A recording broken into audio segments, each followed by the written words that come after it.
Saya ucapkan terima kasih pada kawan-kawan media cetak, online, dan media elektronik, televisi, radio, live streaming online yang telah hadir dalam konferensi pers akhir tahun 2022 Partai Buruh bersama organisasi Serikat Buruh, Petani, dan organisasi kelas pekerja lainnya, termasuk KSPI. Pada hari ini,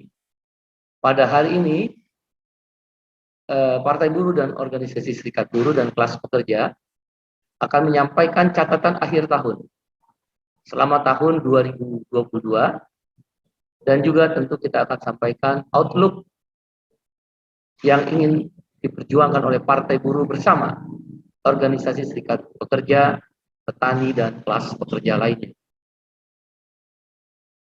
Sudut pandang yang akan kami sampaikan yaitu dari sudut pandang politik, ekonomi, sosial budaya, dan menjelang 14 Februari 2024 akan diselenggarakannya pemilu di Negara Kesatuan Republik Indonesia. Catatan Partai Buruh dan organisasi Serikat Buruh, Petani, Nelayan, Buruh, dan kelas pekerja secara umum, secara politik,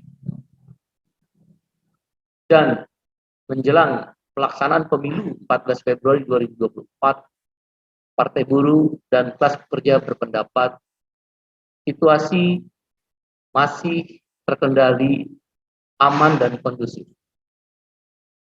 Proses verifikasi, baik administrasi maupun faktual, terhadap partai politik yang akan mengikuti pemilu tahun 2024 dan dinamika politik menjelang dilakukannya pemilihan presiden dan wakil presiden, dan telah digulirkannya beberapa hasil lembaga survei terkait dengan capres dan cawapres, dinamika secara politik, Partai Buruh berpendapat bahwa masih berjalan secara kondusif, aman, dan terkendali.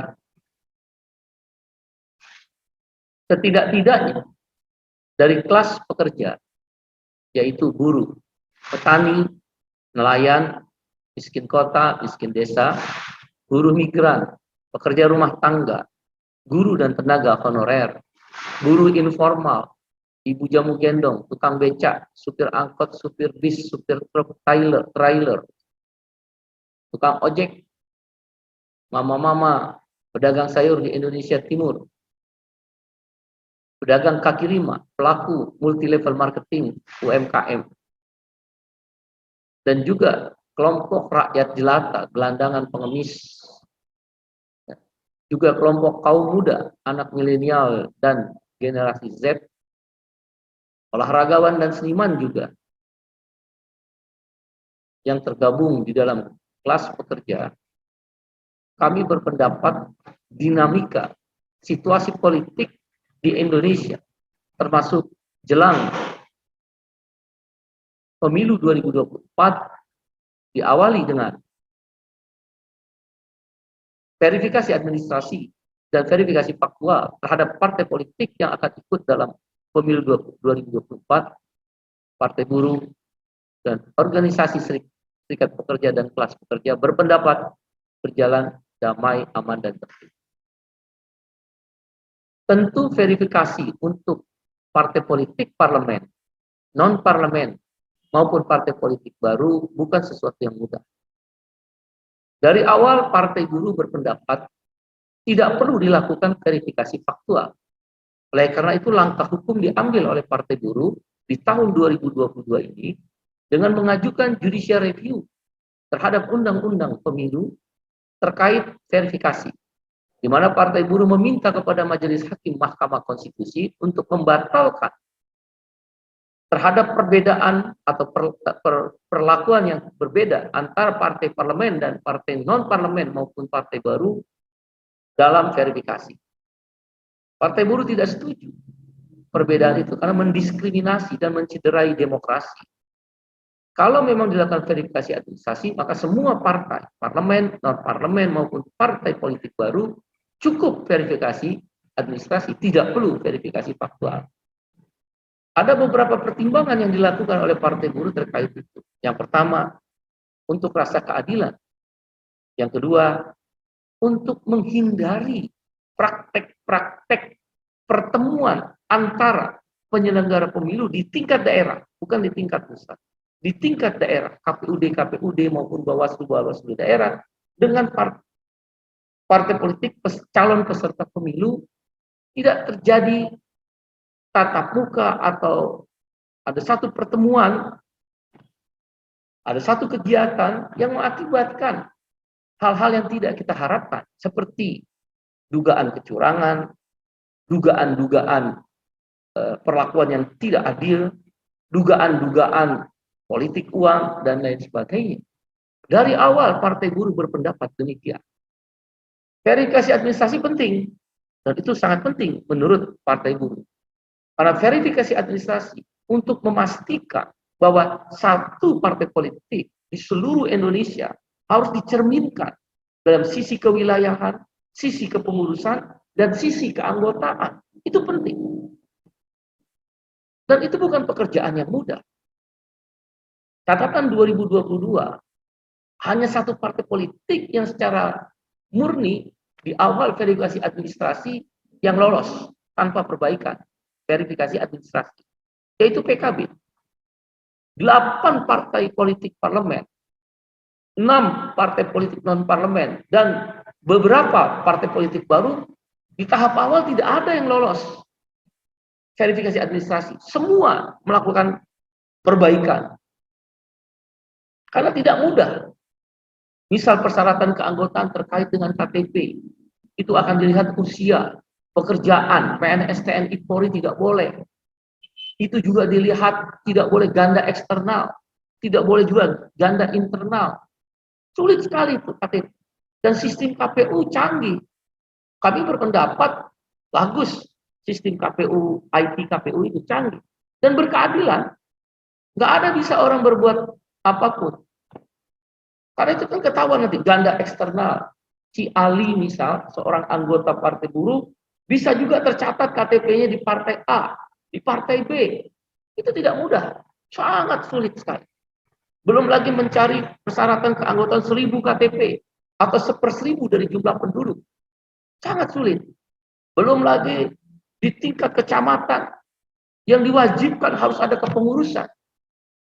Dengan dibuktikan dengan kantor, dibuktikan dengan surat sewa menyewa, dibuktikan dengan surat domisili. Sungguh-sungguh luar biasa sulit sekali.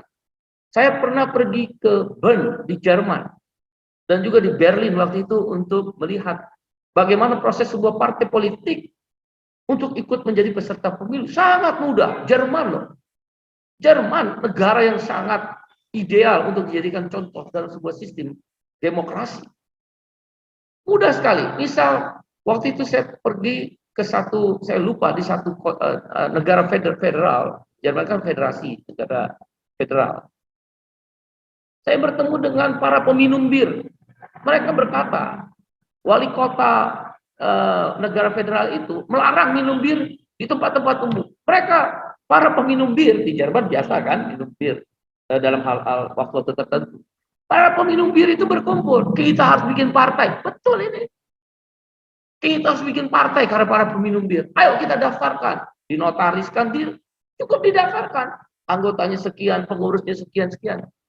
Dicatat oleh Kementerian Hukumnya di negara federal itu boleh ikut kemudian menjadi kontestasi pemilu di negara bagian itu. Namanya partai peminum bir. Karena kepentingan para peminum bir terganggu dengan aturan pemerintah federal di situ, di Jerman itu. Akhirnya apa? Pada waktu pemilu menang. Maka karena dia menang, memang tidak nomor 1, tapi dia 3 besar kalau saya nggak salah waktu itu dijelaskan. Akhirnya karena dia 3 besar, ada kan negara federal ya, bukan di negara bagiannya, bukan di total negara federal Jerman. Akhirnya karena dia menang, dia bertarung di konstitusi, di parlemen, anggota-anggota partai peminum bir itu bisa berhasil mencabut. Jadi sangat mudah. Nanti akan sulit ketika di pemilunya, dihukum sama rakyat. Ya mungkin karena para peminum bir itu banyak di negara bagian itu, menang 3 besar. Tapi kalau partai yang nggak didukung, ya nggak menang. Kalau di Indonesia misal, sudah ada parliamentary threshold, itu beratnya luar biasa. Sungguh-sungguh berat. 20 kursi harus direbut oleh partai politik untuk memastikan masuk di parliamentary threshold. Oleh karena itu verifikasi faktual tidak diperlukan. Cukup verifikasi administrasi. Catatan partai buruh itu. Andaikan Allah izinkan, Tuhan beri kesempatan yang diberkati dengan keyakinan kami masing-masing, doa kami masing-masing, sesuai agama kami masing-masing. Satu langkah politik yang akan diambil adalah merubah undang-undang pemilu. Tidak ada lagi verifikasi faktual. Cukup verifikasi administrasi. Tentu nanti dalam verifikasi administrasi, kalangan masyarakat sipil, para pemerhati, akademisi, seluruh rakyat, dia harus punya akses terhadap sistem IT atau sistem yang kita kenal dengan SIPOL, terhadap pergerakan angka-angka di mana verifikasi administrasi itu dijalankan. Itu jauh lebih fair. Bagaimana kalau partai politiknya bisa banyak? Nggak apa-apa.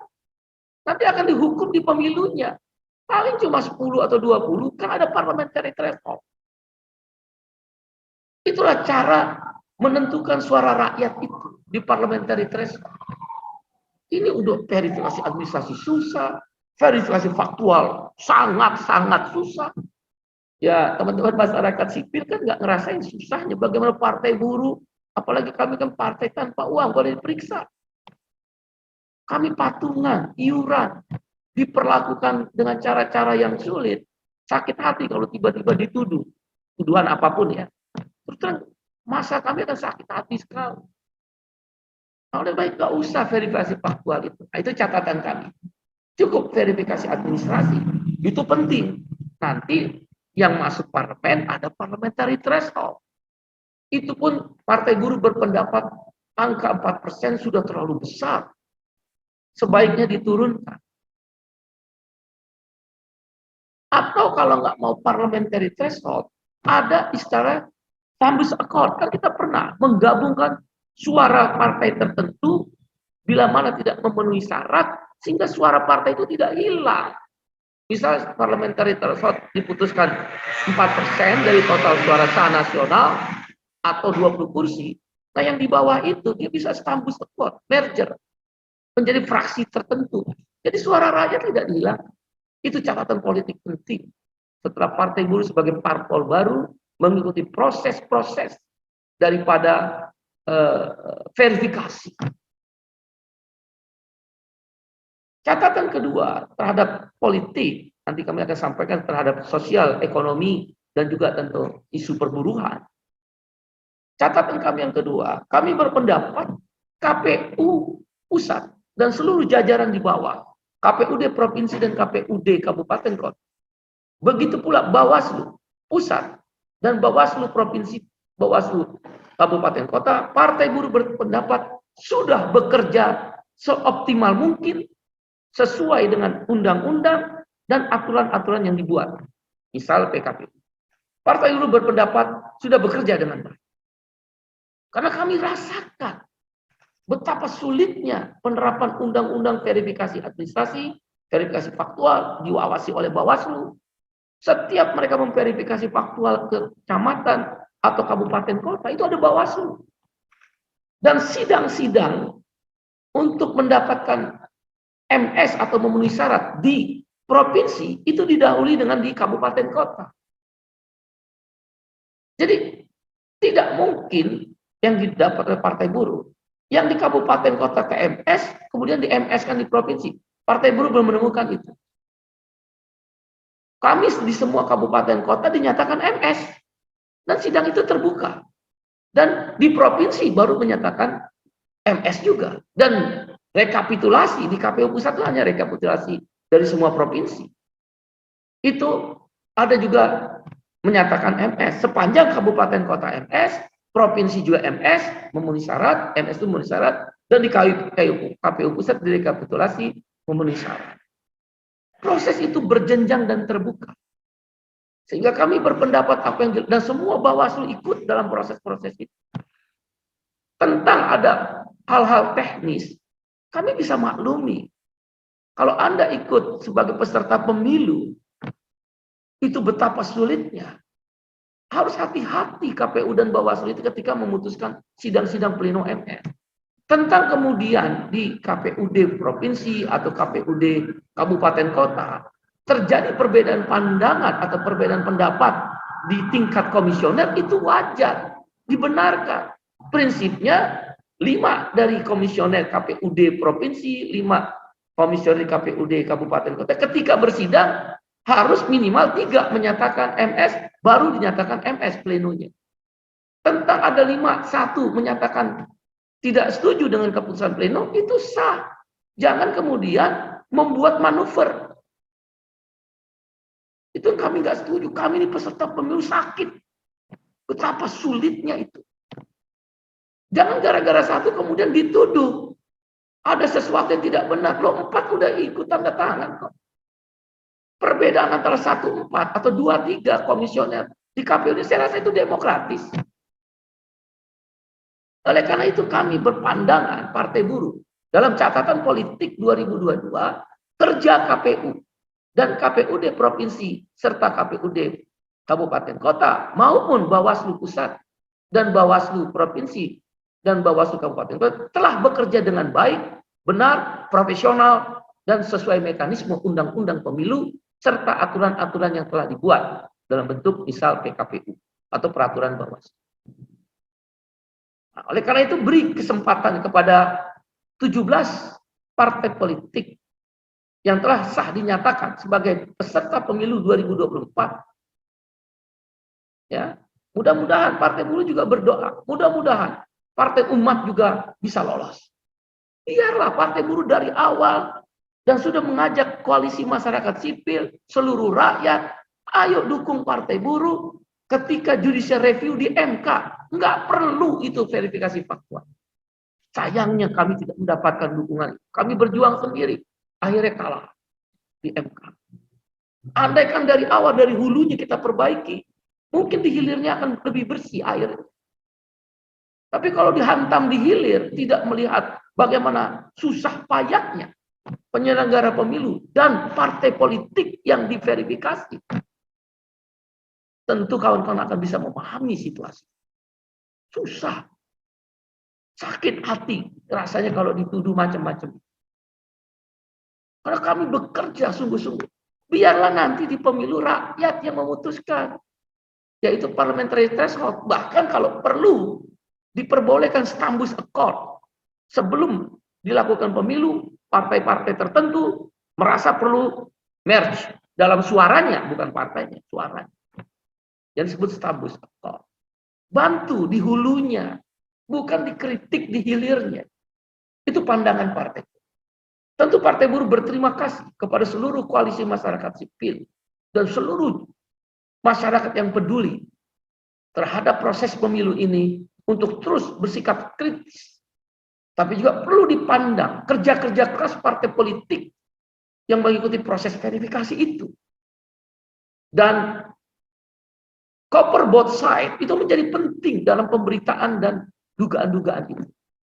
Saya tidak menyebut 1, 2, 3 partai tertentu, tidak. Ini tentang sistem pemilu yang dipandang oleh partai. Mari kita berjuang di hulu, di undang-undang. Bikin permudah partai politik itu. Kalau administrasi perlu, wajib. Itu aja susah. Susah. Bayangkan dari 40 tinggal 20. Kepotong setengahnya. Kami tahu yang nggak lolos-lolos itu ada persoalan administrasi. Nggak gampang.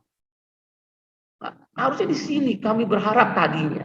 Dan untuk ke depan kami berharap seluruh anggota masyarakat, penggiat pemilu ataupun masyarakat secara umum, kita perbaiki di hulu. Bukan di hilir baru kita persoalkan.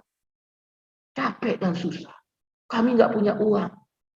Kalau kemudian pengorbanan patungan, di Partai Buruh itu ada yang jual bebek, ada yang jual sepeda motor, ada yang jual tanah, ada yang jual padi di lumbungnya setengah, ada gajinya setiap bulan dipotong setengah, sakit. Kalau kemudian dituduh macam-macam itu. Karena kami partai kelas. Ini catatan penting. Hal lain yang menjadi catatan penting tentang politik di akhir tahun berkenaan dengan pemilu adalah tentang pembagian dapil yang sudah diputuskan oleh MK menjadi kewenangan KPU, bukan lagi menjadi kewenangan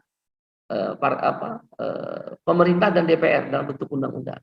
Partai buruh berpendapat setuju dengan keputusan MK tersebut. Tetapi tentu KPU harus hati-hati. Misal, dapil tertentu, misal katakan dapil Jabar 7 DPR RI, ada Kabupaten Bekasi, Kabupaten Purwakarta, ada Kabupaten Karawang. Misal, tiba-tiba dapil Bekasi dikeluarkan, hanya tinggal Jabar 7, Purwakarta, dan Karawang. Padahal bagi Partai Buruh, Kabupaten Bekasi ini penting sekali. Pengeluaran itu yang dipindahkan atau digabungkan atau sendiri, nanti tentu kita lihat keputusan daripada KPU, itu akan merugikan Partai Buruh. Mungkin menguntungkan partai lain. Nah, begitu pula di kabupaten kota, ada kecamatan A, B, C, D yang kuatnya saya di dapil DPRD kabupaten kota di kecamatan A, tiba-tiba kecamatan A dipindahkan, tinggal C, B, C, D, padahal saya nggak kuat. Nah, itu merugikan juga. Ya, nah oleh karena itu pembagian dapil yang sekarang menjadi kewenangan KPU atas keputusan Mahkamah Konstitusi perlu dicermati dan wajib melibatkan partai politik peserta pemilu untuk diminta masukan tentang pembagian dapil tersebut. Secara umum tapi kami setuju, ya memang sebaiknya diserahkan pada KPU. Dan sekali lagi kami menegaskan, Partai Buruh menghargai, mengapresiasi dan berpendapat kerja-kerja KPU pusat beserta KPUD di bawahnya, termasuk Bawaslu pusat dan Bawaslu di bawahnya sudah bekerja sesuai undang-undang, profesional, transparan, dan mengikuti aturan-aturan yang telah ditetapkan. Hal lain juga yang menjadi catatan kami dari sisi politik adalah tentang masa kampanye. Masa kampanye di dalam pemilu itu sangat merugikan partai baru, yaitu 75 hari. Tapi setelah kami analisa, bukan 75 hari, 52 hari. Ada potongan-potongan yang kemudian sebenarnya efektifnya cuma potongan-potongan hari masa kampanye yang efek itu 52 hari.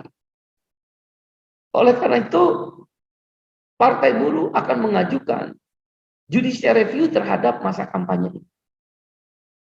Ya, kami meminta mulai dari sekarang, setelah ditetapkannya nomor urut dan partai politik peserta pemilu, mulai dari sekarang sudah boleh berkampanye. Karena partai parlemen, 9 partai politik di parlemen, diuntungkan. Dia sudah dikenal. Popularitinya sudah ada. Akseptabilitinya sudah ada. Bahkan elektabilitinya pun sudah ada. Jadi keterkenalan, keterimaan, dan keterpilihan, dia sudah ada. Non-parlemen juga diuntungkan, yang sudah pernah ikut pemilu. Nah, partai politik baru, sebagai partai buruh, dirugikan. Untungnya kami punya jaringan, kelas pekerja, buruh, petani, nelayan, miskin kota, buruh migran, buruh honorer dan tenaga honorer, buruh informal, dan sebagainya. Kami terbiasa kerja-kerja partai harian. Tapi sangat merugikan ketika kami akan sosialisasi, disemprit, diingatkan. Nah, oleh karena itu, selain melakukan judicial review, kami akan bertemu dengan KPU pusat dan Bawaslu pusat untuk mengusulkan selama belum ada masa kampanye, maka dibolehkan untuk sosialisasi. Nah, bentuk sosialisasi itulah yang mudah-mudahan bisa diterima dan diatur. Misal, sosialisasi tidak boleh di lapangan terbuka, boleh di lapangan tertutup, dan jumlahnya jangan dibatasi. Namanya aja sosialisasi. Sepanjang di lapangan tertutup, maksud saya di ruangan tertutup, kalau jumlah 1.000 ya tentu lebih kecil ruangan. Kalau jumlah 10.000 ya lebih besar, tapi tertutup. Boleh mengundang media massa. Boleh juga melakukan penyiaran melalui sosial media. Apa yang salah partai politik memperkenalkan partainya kepada konstituen atau rakyat yang belum menentukan pilihannya? Jangan oligarki partai besar menguasailah sistem kepemiluan di Indonesia. Jangan bertahan dengan cara-cara yang merugikan partai politik yang lain. Apa salahnya? Oke, yang nggak boleh misal arak-arakan di lapangan terbuka, pidato-pidato, rapat umum, rapat terbuka, kita bisa paham. Tapi kalau tertutup, yang kami undang juga rata-rata adalah yang kami harapkan konstituen. Yang istilahnya captive marketnya. Masa dilarang? Kan kita mau menghindari angka golput yang tinggi. Masa dilarang? Negara macam apa seperti saya tadi bilang di Jerman? Partai peminum bir menang. Karena ada kelompok peminum bir. Dia sosialisasi di peminum bir. Ini cerita benar ya, bukan cerita main-main ya. Saya waktu ke Jerman itu diceritakan tentang partai politik yang ada di Jerman. Ada partai federal, nasional, ada mereka kan boleh, partai lokal di negara bagian. Kita kan enggak, kecuali di Aceh. Apa yang salah? Karena itu sosialisasi dari sekarang. Tentu dia bikin aturan main, yaitu tertutup, misalnya di ruangan tertutup, ya tidak boleh menyerang partai politik, sesama partai politik, itu kan penting. Ya, nah, itulah catatan penting lainnya terkait dengan masa kampanye. Kami akan judicial review terhadap aturan ini dan juga sekaligus bila mana ada titik temu yang kita jadikan namanya sosialisasi, dibolehkan dari sekarang. Nanti kita buat aturan-aturan antara partai politik diundang semua oleh KPU, KPU menyerap, kemudian dibuatlah aturan. Silakan masa kampanye yang resminya 75 hari. Itu pun 52 hari dalam hitungan partai buruh. Karena itu kan terkait anggaran dari KPU sebagai penyelenggara. Kalau sosialisasi kan KPU nggak perlu anggaran. Uang kami sendiri kok. Partai buruh misal, ada satu pertemuan, uang kami sendiri, iuran, patungan. Kalau naik bis ke satu titik tertentu, misal katakan di Gelora Bung Karno, di Istora Senayan atau tempat-tempat tertentu JIS, misal Jakarta Inter Stadium, di kelompok Jabotabek atau di daerah-daerah di stadion, kami pakai iuran sendiri kok, boleh dicek. Apa urusannya kemudian kami dilarang-larang memperkenalkan partai buruh? Dan ini untuk menekan angka golput, kan benar sesuai undang-undang. Jangan terlalu arogan partai-partai parlemen. Hal lain yang juga menjadi sorotan partai buruh adalah tentang sikap partai buruh terhadap partai politik yang ada. Sikap partai buruh jelas. Partai buruh menamakan diri partai kelas. Kelas pekerja. We are the working class. Kami adalah kelas pekerja. Nah, karena partai buruh adalah kelas pekerja, maka ada perbedaan antara partai buruh dengan partai politik parlemen, partai politik non-parlemen, maupun partai politik yang baru. Apa perbedaannya? Ada 5. 1, partai buruh itu captive market. Jadi marketnya sudah ada. Anggota KSPI misal, itu ada 2,2 juta. KSPSI Andi Gani misal, ada 2,5 juta. SPI misal, hampir 1 juta, Serikat Petani Indonesia. KPBI, KSBSI, Darta Pakpaan, itu mungkin kalau digabungkan hampir 1 juta. Maka dengan begitu pula pekerja rumah tangga, miskin kota, miskin desa, buruh migran itu jutaan di seluruh Indonesia. Kami punya perwakilan di Hong Kong, Malaysia, Taiwan, dan Eropa. Itu buruh-buruh migrannya, aktivisnya bergabung di partai buruh, bahkan jadi pengurus. Ya, karena dia captive market, maka partai buruh termasuk anggota dan keluarganya BP Jam Sostekan atau BPJS Naker, dia menggunakan pengalih koefisien 1,4. Maka dengan keluarganya kami hampir tembus di angka 10 juta. Dan buruh formal, menurut BPS, itu ada sekitar 56,4 juta. Ini captive market, belum lagi buruh informal.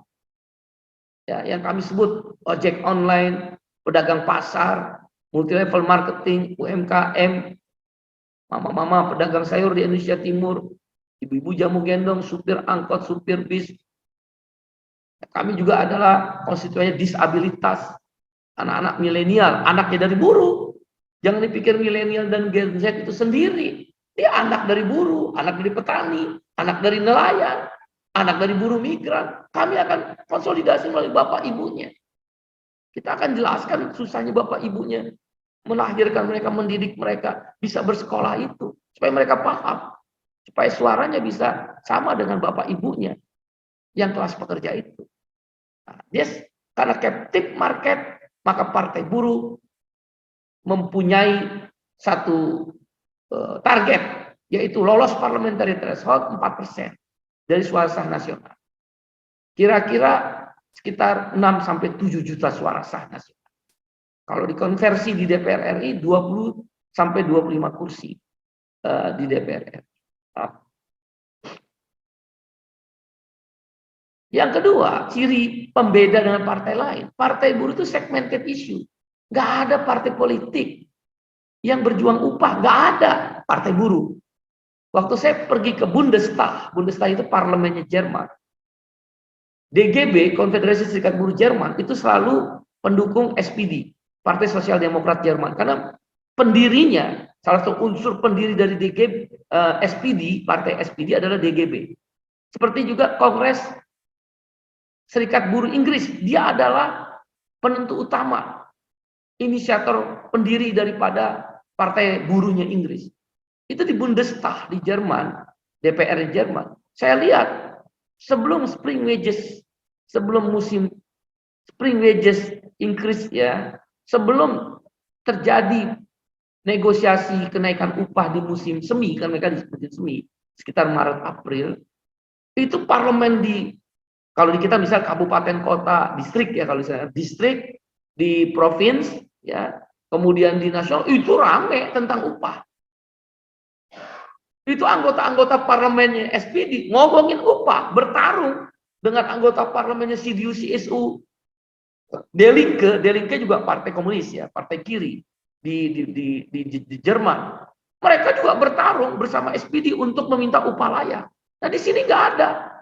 Padahal siapapun anggota DPRD, anggota DPR, menteri, semua juga pengen upah, direktur, komisaris, dirjen, direktur utama, direksi-direksi, termasuk tingkat bawah, manajer-manajer, supervisor, leader, buruh, semua juga mau upah. Maka harus ada partai yang berjuang. PNS, kenaikan upah PNS coba nggak jelas. Seolah PNS itu hanya sekelompok robot, hanya mengikuti kebijakan Menteri Keuangan. Nggak boleh. Kawan-kawan polisi, TNI, upahnya juga diperjuangkan di parlemen. Kami akan berjuang itu. Tidak saya sebut segmented issue. Ini outlook 2022. Jadi captive market, segmented issue. Reforma agraria, mengembalikan tanah pada petani. Tanah adalah hak tak petani. Solar dan tangkapan ikan hak nelayan. Buruh migran, pekerja rumah tangga yang harus dilindungi. Bagaimana mungkin 17 tahun rancangan undang-undang perlindungan pekerja rumah tangga tidak diselesaikan. Kalau ada partai buruh harus selesai. Kita boleh kompromi. Kau ambil undang-undang ini, kami ambil undang-undang ini. Ini kan nggak ada. Maka segmented issue, ya isu upah, isu jaminan sosial. Nanti setiap orang miskin dan mendekati miskin, nirpur, partai buruh akan berjual jaminan makanan. Gak ada partai politik yang bicara ini. Jaminan sosial, jaminan makanan, jaminan pendidikan, jaminan perumahan, jaminan air bersih, dan jaminan pengangguran. Kita kasih perjuangan di politik anggaran APBD dan APBN. Setiap orang miskin mendekati miskin, tukang beca, ibu jamu gendong, ojek online, buruh outsourcing, buruh kontrak, petani miskin, nelayan miskin, gelandangan, disabilitas, ibu-ibu yang termarginalkan. Kami akan perjuangin 500.000 sampai 1 juta rupiah per bulan seumur hidup. Hitung, mari. bisa atau tidak di politik anggaran. 500.000 misal rupiah cukuplah buat makan aja. Sayuran, lauk pauk sederhana. 500.000 kali orang miskin 27,7 juta menurut BPS. Karena kan 30 juta. 30 juta kali 500.000 cuma 15 triliun per bulan. Kalikan 12 karena hitungannya 1 tahun kan APBN, APBD. Cuma 180 triliun, kecil. Anggaran kita di 2024 APBN tembus di angka 3.000. Itu Bapak Presiden Jokowi menyampaikan. Bahkan 2025 tembus di angka bisa 4.000 sampai 5.000 triliun. Besar. Silakan infrastruktur, silakan untuk kepentingan-kepentingan kelas pemodal. Kami berjuang kelas pekerja. 180 triliun seumur hidup orang miskin dan mendekati miskin, kling, masuk ke ATM. Setiap bulan seumur hidup. Kami akan berjuang itu. Itu namanya jaminan sosial, jaminan makanan. Sekarang PNS, TNI, Polri, buruh swasta, dan kita semua. Begitu pensiun tidak punya kerjaan lagi, umur udah tua, nggak punya rumah. Mahal banget rumah. DP-nya 30-40 juta. Kalaupun ada DP 0, cicilannya yang kita nggak sanggup. Nanti kita kembalikan seperti zaman dulu. Rumah murah, subsidi. Cari daerah-daerah pinggiran, tapi kita bikin bangun jalan rel kereta untuk menuju ke ibu kota di masing-masing provinsi. Semua infrastruktur diarahkan ke sana, dibangun rumah-rumah. Seperti di Jepang, di Brasilia, di Sao Paulo, di Lima, Peru. Bisa. Ini kan nggak ada keberpihakan. Partai buruh akan berjuang jaminan perumahan. Tapera kita masukin jadi jaminan sosial. Apaan tuh tapera? Akal-akalan aja. Tabungan perumahan rakyat. Kemudian juga jaminan air bersih. Seluruh Indonesia akan ada stasiun-stasiun air bersih gratis. Di daerah-daerah kering dengan teknologi bisa. Kalau perlu penyulingan air laut. Teknologi kan berarti. Gratis air bersih. Mau minum, mau mandi, cuci kakus, jangan lagi di sungai. Jangan lagi bikin jamban-jamban, WC-WC di kebun. Apa ini? Negara udah terkaya nomor 7 di dunia. Ini outlook yang kami. 2023. Negara terkaya nomor 7 di dunia. Inggris, Prancis udah terlewati. Pertumbuhan ekonomi IMF memprediksi 4,7% di 2023. Tertinggi terbesar ketiga setelah India dan Filipina. Masih ada jamban-jamban, WC-WC di kebun. Masih ada cuci MCK, mandi cuci kakus di sungai. Memalukan ini negeri. Air bersih, jaminan pengangguran. Kalau kita kerja, Anda kerja, kita bayar pajak.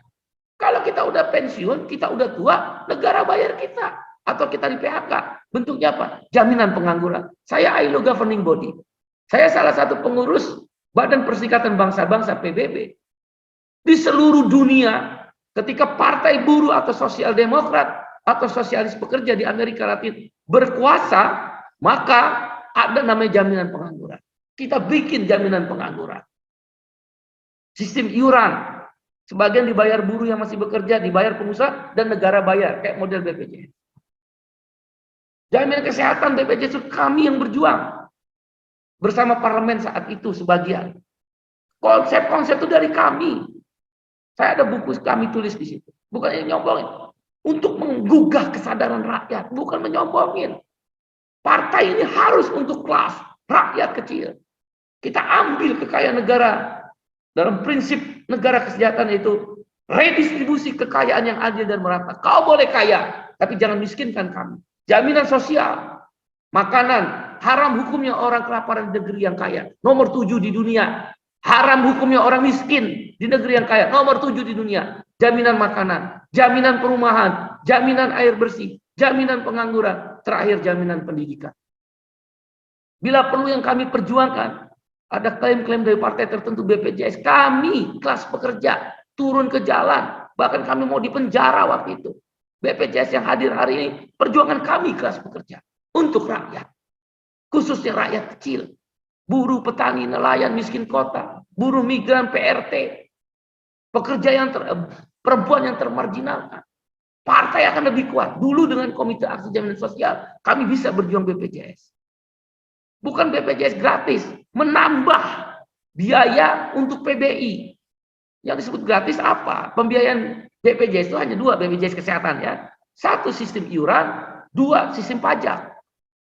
Bisa saja semua dibebaskan, tapi pajak orang kaya dinaikkan. Nah, kalangan orang kaya bereaksi enggak? Maka kami berpendapat mix antara sistem iuran, pekerja yang masih bekerja dan pengusaha bayar iuran, dan negara. Nah, PBI, peserta PBI itu yang diperluas. Sekarang kan baru sekitar hampir 100 juta. Nanti kalau perlu 70% atau 60% dari peserta BPJS Kesehatan, semuanya PBI, penerima bantuan iuran yang dibayar oleh negara melalui pajak atau melalui pendapatan non pajak seperti apa, cukai rokok 120 triliun. Kami nggak mau bombastis gratis, bukan gratis, memperluas orang yang tidak mampu itu bayar. Nah, orang yang mampu, orang kaya, iurannya gedein, pekerja iurannya kecilin. Itu konsepsinya orang BPJS kami kok yang memperjuangkan. Nah, itu jaminan sosial. Oleh karena itu, bagi Partai Buruh pro subsidi, kami pro subsidi, anti impor beras, anti impor garam. Partai Buruh akan bermain di 3 isu utama. Lingkungan hidup tidak boleh dirusak. Jangan karena kebun sawit, korporasi-korporasi itu merusak hutan-hutan. Kami lawan. Pembakaran hutan kami lawan. Kami pidanakan kalau kami masuk parlemen. Kami akan berjuang total melalui parlemen. Penjarakan itu yang bakar-bakar hutan. Siapapun dia, gak ada urusan. Karena Partai Buruh bukan partai cukong, bukan partai dinasti, bukan daulat uang, bukan daulat Tuhan. Ini partai kelas. Isu hak asasi manusia. Yang melanggar hak asasi manusia selesaikan. Bila ingin diambil cara di luar pengadilan penyelesaiannya, maka keluarga-keluarga yang mendapatkan pelanggaran hak asasi manusia harus dilibatkan, dituntaskan. Yang ketiga adalah hak buruh, labor right. Itu 3. Human right, environmental protection, labor right, termasuk masyarakat adat, indigenous. Nah, itulah outlook yang ingin diperjuangkan oleh Partai Buruh. Terakhir, orang bertanya, apa outlook Partai Buruh ke depan? 1, prinsip-prinsip negara kesejahteraan. Prinsip pertama, kesetaraan kesempatan. Kau boleh kaya, jangan miskinkan kami. Udah, itu aja. Nanti kita bikin program yang disebut 13 platform partai. 2, redistribusi kekayaan yang adil dan merata. Jaminan sosial dan pro subsidi. 3, tanggung jawab publik. Yaitu, kalau kita kerja bayar pajak, kita nggak kerja, negara bayar kita. Kalau kita sakit, negara bayar kita. Kalau kita udah pensiun, negara dan pengusaha bayar uang pensiun kita. Kalau kita nganggur, negara bayar kita dan pengusaha, yang disebut asuransi pengangguran. Dan itu dituangkan dalam 13 platform. Daulat rakyat, lapangan kerja, anti korupsi, jaminan sosial, hubungan industrial, Partai Buruh anti outsourcing. Partai Buruh anti kontrak yang berkepanjangan tanpa batas. Partai Buruh anti upah murah. Partai Buruh yang keenam adalah reforma agraria dan kedaulatan pangan, anti impor. Anti impor kita bisa lakukan. Dulu Orde Baru bisa, kenapa sekarang nggak bisa? Swasembada pangan, swasembada daging, swasembada ikan, swasembada garam. Apa negara maritim? Nah, tentang lapangan kerja, tawaran kami pembeda dengan partai yang lain. Ini outlook untuk 2023. Dan kalau kami menang, kami menganut pasar sosial. Silakan pasar barang dan pasar uang, investasi, uang berputar, main saham. Tapi kami berkeyakinan pasar sosial harus dihidupkan. Apa itu pasar sosial? Yaitu sebuah sistem pasar yang berasal dari anggaran jaminan sosial. Anda bayangkan dalam hitungan di Bank Partai Buruh, kalau upah minimum itu cukup, maka akan terjadi daya beli yang tinggi. Daya beli yang tinggi, konsumsi naik. Konsumsi naik, maka akan membentuk pertumbuhan ekonomi yang baik. Pertumbuhan ekonomi yang baik akan menyerap tenaga kerja, mengurangi angka kemiskinan. Itu pasar sosial. Jadi bukan upah murah. Pasar sosial juga bertumbuh pada sistem jaminan sosial, khususnya jaminan asuransi pengangguran, jaminan hari tua, dan jaminan pensiun. Kalau buruh dan pengusaha bayar jaminan pensiun, misal seperti Jepang 12%, 3% dibayar buruh yang sedang bekerja, 9% dibayar oleh pengusaha. Bahkan kalau perlu, pemerintah juga menambah, akan terakumulasi dalam 10 tahun ada 3.000 sampai 4.000 triliun uang. Nggak usah minjem IMF, nggak usah minjem Bank Dunia, pakai aja dana jaminan pensiun. Itu yang dilakukan oleh Jerman, oleh Jepang. Korporasi terbesar di Jepang bukan Toyota, bukan Panasonic, kantor pos. Kantor pos Jepang itu pengelola jaminan pensiun, itu terbesar. Di Indonesia, BP Jam Sostek atau BPJS Naker itu naruh uang di blue chip.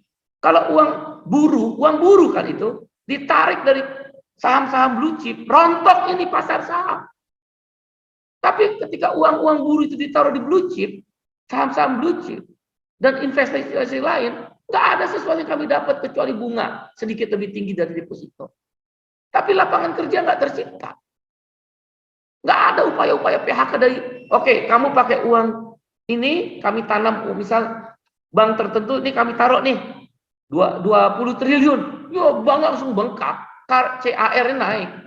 Begitu taruh 20 triliun, tapi kita bilang, saya taruh uang 20 triliun, kamu kasih pinjam UKM, dan buru-buru ter-PHK. Awas loh, jangan kasih hanya pemilik modal, ini kan pemilik modal kaya, uang kita. Nggak adil. Nanti partai buruh begitu, saudara. Itu namanya pasar sosial. Jaminan 4.000 triliun. 2.000 triliun aja dipakai untuk menciptakan lapangan kerja. Nggak mungkin negara itu bangkrut. Nggak mungkin. Ya kalau uang jam sostek itu atau uang jaminan sosial itu dipakai, ya akan ada proteksi. Hukuman berat buat pelaku-pelaku. 2.000 triliun kalau dipakai ciptain lapangan kerja, wah dahsyat. Ngapain datang ke IMF dan Bank Dunia nyembah-nyembah? Kita ada uang kok. Jaminan pensiun. Wah itu, saya udah belajar. Saya belajar. Nah itu pasar sosial namanya. Kawan-kawan, itulah sudut pandang dari Outlook 2023 Partai Buruh dan catatan-catatan akhir tahun 2022. Untuk bidang sosial ekonomi. Partai buruh dan organisasi serikat buruh berpendapat secara ekonomi dan sosial daya beli buruh turun 30%. Tetapi Partai Buruh berpendapat dan organisasi serikat buruh termasuk KSPI berpendapat ada upaya-upaya pemerintah juga yang harus diapresiasi dan berhasil. Harus diapresiasi dan berhasil. Misal, satu, pemerintahan Jokowi, Bapak Presiden Jokowi telah mengangkat Indonesia menjadi negara terkaya nomor 7 di dunia. Ini harus diapresiasi. Dahsyat ini. Dikala negara lain menghadapi resesi dunia, secara sosial ekonomi kita tidak berada pada negara-negara yang akan menghadapi resesi dunia. Bahkan pertumbuhan ekonomi itu diperkirakan nomor 3 terbesar di dunia tahun 2023 tadi seperti saya sampaikan. 4,7% kata IMF dan Bank Dunia. Dahsyat, kita apresiasi. Kita apresiasi. Partai Buruh mendukung itu. Hal lain yang juga kami apresiasi adalah keberhasilan pemerintahan Bapak Presiden Jokowi mengatasi COVID. Betul, ada persoalan yang meninggal, ada persoalan ekonomi juga sempat kita resesi 2 kuartal. Resesi itu kan kalau krisis ekonomi, pertumbuhan ekonominya negatif, 2 kuartal berturut-turut. Ada sempat kita waktu itu di COVID, tapi kita lalui itu. Kita apresiasi. Partai buruh dan organisasi serikat buruh, petani, nelayan, dan kelas pekerja lainnya mengucapkan terima kasih. Perlindungan terhadap buruh migran, kita ucapkan terima kasih. Tapi hal-hal lain terhadap pencapaian itu, catatan akhir tahun Partai Buruh adalah perlu dikritisi. Satu, pertumbuhan ekonomi yang besar dan negara terkaya nomor 7 di dunia dinikmati oleh kalangan kelas menengah atas. Itu persoalannya. Redistribusi kekayaan tidak adil dan merata. Itu bisa dilihat dari angka Gini rasio, Gini indeks, mengukur angka pendapatan tertinggi dan angka pendapatan terendah. Masih gapnya tinggi. Pemerintah menyebut 0,39, tapi Bank Dunia menyebut 0,42. 1% orang kaya itu sama dengan total kekayaan orang Indonesia 42%. Itu nggak adil. Atau dengan kata lain, 100% seluruh pendapatan orang Indonesia sama dengan 2% orang kaya. Itu nggak boleh, nggak adil. Itu Gini rasio namanya. Yang kaya makin kaya, yang miskin makin miskin. Betul pertumbuhan ekonomi nomor 3 di dunia menurut IMF pada 2023, tapi dinikmati tetesannya ke orang kaya, kelas menengah atas. Anda bisa lihat, Lo Kok Tung, pengusaha jarum, ya, Indorama, itu bertengger terus di 10 orang terkaya di majalah Forbes, 10 orang terkaya di Indonesia, yang bertengger juga di 500 terkaya orang di dunia. Resesi tidak menghantam mereka. Tapi Anda lihat kelas bawah semenjak COVID. PHK di mana-mana ketika COVID. Banyak buruh yang tidak dibayar upahnya. Banyak buruh yang tidak bisa mendapatkan JHT. Tiba-tiba sekelompok Menteri Keuangan dengan penggawa-penggawanya, jajarannya, dan Menteri Tenaga Kerja waktu itu mau ngambil uang JHT buruh. Ini kan jahat. Ya. Selain itu, upah tidak naik 3 tahun. Ini nggak adil. Ya, itu catatan-catatan penting kami. Upah tidak naik 3 tahun, tapi kami apresiasi. Kemudian lahir Permenaker nomor 18 tahun 2022 tentang upah yang tidak lagi menggunakan PP nomor 36 tahun 2015. Kami apresiasi walaupun masih jauh dari harapan. Kenaikan upah tahun 2023 kami minta 13%, tapi sudah dikabulkan dengan Permenaker nomor 18, itu sudah lumayan lah. 7 sampai bahkan ada yang 10%. Kami apresiasi walaupun belum masih harapan. Tapi kan sudah dibuang tuh PP nomor 36. Nah, terhadap beberapa daerah upah akan kami judicial review, setidak-tidaknya mengajukan gugatan ke PT UN terhadap upah, terutama upah DKI. Kami akan mengajukan ke PT UN. Ya, kami menolak keras Apindo yang mengajukan judicial review terhadap Permenaker nomor 18 tahun 2021. Ya. Partai Buruh juga berpendapat tahun depan, artinya awal tahun, akan melakukan gugatan undang-undang JR, judicial review ke Mahkamah Konstitusi, undang-undang KUHP. Undang-undang KUHP, kami akan melakukan judicial review. Ya, undang-undang KUHP akan kami gugat karena itu membahayakan demokrasi. Partai Buruh adalah demokrasi untuk kesejahteraan, itu prinsip. Kebebasan berserikat adalah hak dasar, kebebasan berbicara adalah hak dasar. Kami akan gugat itu di JR dan akan ada aksi besar-besaran terus-menerus untuk menolak undang-undang KUHP. Bagaimana mungkin orang berdemonstrasi tanpa pemberitahuan di penjara? Karena pendekatan KUHP itu seolah-olah, ya, Partai Buruh berpendapat dan organisasi serikat buruh seolah-olah warga negara ditempatkan sebagai penjahat. Apa-apa pidana. Orang nggak memberitahu kan cukup dibubarkan kalau aksi. Masa ini pidana? Takut dong orang nanti aksi berdemonstrasi.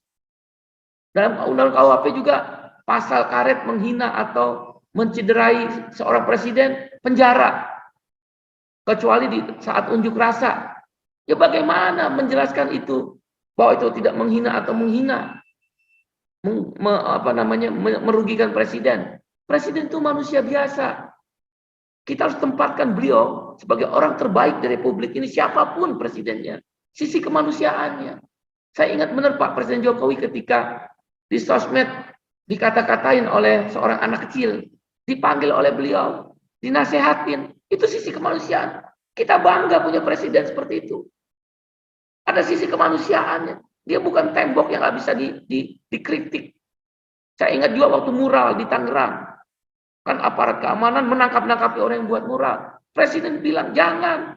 Itu kritik, masukan buat saya. Kan kita bangga, senang punya presiden, punya sisi kemanusiaan. Kalau ingat waktu Presiden Pak SBY, satu kerbau ditulis Shibuya. Beliau tersenyum. Kita bangga punya presiden, punya sisi kemanusiaan. Kok KUHP menghilangkan ini? Apa-apa warga negara ditangkap, Partai Buruh dan organisasi serikat buruh, petani dan kelas pekerja melawan itu. Ya, dan pasal-pasal lain yang terkait dengan apa-apa penjara. Berikutnya juga dari sisi perburuan, Partai Buruh menolak Omnibus Law. Kami meminta dengan hormat pada Bapak Presiden Republik Indonesia Bapak Presiden Jokowi untuk mengeluarkan Perpu terhadap Omnibus Law. Omnibus Law itu merugikan buruh, kelas pekerja, petani, bank tanah tidak terkonek dengan land reform. Itu reforma agraria dan kedaulatan pangan adalah sikap Partai Buruh. Makanya kita tolak impor beras 500.000. Udah Menteri Perdagangan nggak usah beretorika lah. Intinya ada sesuatu ketika ada impor beras. Ini mau jelang pemilu. Kita tahulah impor-impor itu tujuannya apa. Impor beras, impor daging. Pasti ngomongnya atas nama rakyat. Antara data Kementerian Pertanian dengan data Bulog, itu aja berbeda. Halo, Menteri Perdagangan. Dan kebetulan beliau juga ada partai politik, ketua umum partai politik. Dan ini mau jelang tahun politik. Kita udah tahu arahnya kemana. Kita menolak impor-impor beras. Karena kami adalah menolak Omnibus Law terkait dengan bank tanah yang menghilangkan reforma agraria, land reform, dan kedaulatan pangan. Bagaimana outsourcing dibebaskan seumur hidup, itu kan perbudakan modern. Sebagai ILO governing body, saya akan melawan itu. Kebetulan saya partai buruh presidennya. Saya lawan bersama partai buruh, bukan pribadi. Kami menolak Omnibus Law dan meminta Presiden mengeluarkan Perpu. Nggak usah dibawa ke DPR lagi. Dibahas di DPR, kita tahu mau pemilu. Akan ada dugaan transaksi-transaksi. Dulu aja Omnibus Law ada transaksi-transaksi. Hati-hati, kami minta Perpu. Mudah-mudahan Bapak Presiden Jokowi mendengar kami, yaitu Omnibus Law khususnya klaster ketenagakerjaan dilakukan Perpu saja. Kembalikan pada Undang-Undang Nomor 13 dengan sedikit modifikasi-modifikasi yang juga mempertimbangkan kepentingan pengusaha. Kemudian berikutnya adalah sahkan rancangan undang-undang perlindungan pekerja rumah tangga. Sahkan RUU PPRT. Udah 17 tahun nggak disahkan. Berikutnya, Partai Buruh akan melakukan judicial review terhadap undang-undang PPSK. Terkait pasal JHT, jaminan hari tua. Kemarin kan udah dicoba tuh, bahwa JHT hanya boleh diambil masa pensiun. Kita lawan. Semua netizen, rakyat, partai buruh, kelompok-kelompok serikat buruh, kita lawan. Akhirnya Presiden mendengar. Tidak jadi Permenaker yang menyatakan JHT bisa diambil waktu pensiun. Tapi dikembalikan pada PP nomor 46 dan Permenaker sebelumnya zaman Pak Hanif, yaitu JHT boleh diambil setelah terjadi PHK. Sekarang di Undang-Undang PPSK masuk pasal selundupan. Dicoba lagi, yaitu JHT ada 2 akun. Akun utama dan akun tambahan. Kami terus terang nggak diajak omong nih. Kami nggak diajak omong. Serikat-serikat buruh, serikat petani. Akun utama JHT lebih besar daripada akun tambahan. Ini mah akal-akalan. Akal licik dari Kementerian Keuangan. Yang boleh diambil hanya iuran tambahan, akun tambahan. Nah kalau dibikin 30% misal akun tambahan, 70% akun utama, sama aja berarti JHT saat PHK hanya boleh diambil 30%. Udahlah, hentikan kelicikan dan akal-akalan ini. Kami akan melakukan judicial review dan aksi-aksi bersama dengan Undang KUHP itu. Yang akan di judicial review 2, Undang-Undang KUHP, yang kedua Undang-Undang PPSK, khususnya pasal JHT. Kita lawan netizen, kita lawan rakyat. Ayo bersama partai buruh dan organisasi serikat buruh, serikat petani dan kelas pekerja. Kita lawan, uang tabungan kita diambil. Udah dicoba berulang-ulang, dia main lagi di PPSK. Kami jujur aja nggak tahu tuh kelewatan, karena waktu itu fokus di KUHP, ternyata barengan. Ya, kita lawan, kita JR dan aksi besar-besaran. Hal lain juga yang menjadi catatan kami adalah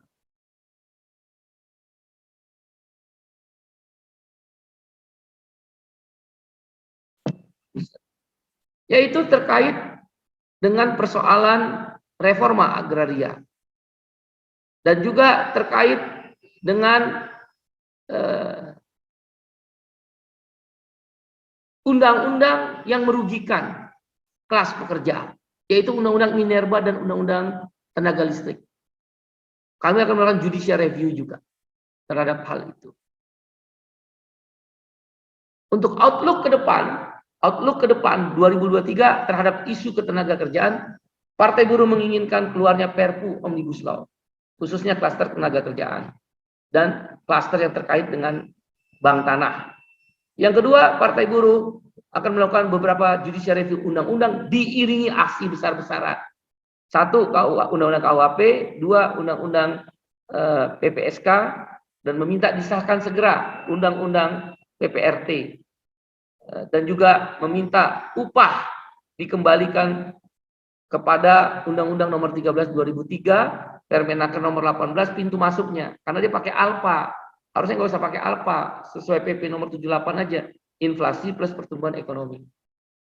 Kawan-kawan, demikian catatan akhir tahun Partai Buruh dan Organisasi Serikat Buruh. Ada 4 konfederasi besar, KSPI, ORI, KSPSI, kemudian juga di sini ada KSBSI Darta Pakpahan, ada KPPI Ilhamsa. Ada 1 serikat petani terbesar, SPI, pimpinan Hendy Saragi dan